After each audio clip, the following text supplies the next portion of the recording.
Do you have a picky eater at home? You can actually get them to try new foods and eat their vegetables by making your food more fun. I'm going to show you how to do it with a few simple tricks.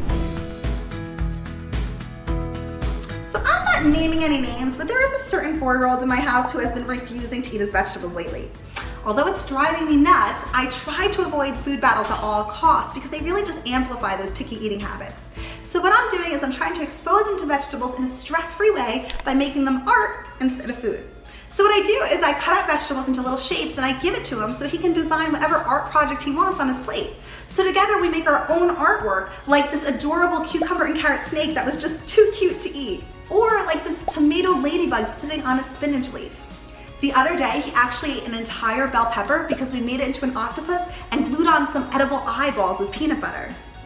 So when we make food art, my kids might not always snack on it. Sometimes they just pick it up and they smell it. But the fact that they're being exposed to the taste, the texture, the smell of the food, that is all increasing the chance that they're going to accept that food.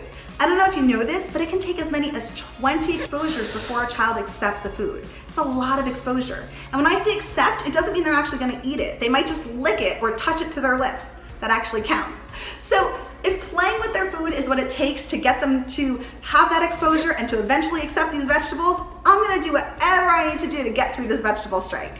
So how about you? What do you do to make food more fun for your family? Let me know in the comments. And if you like more tips and tricks like this, make sure to subscribe.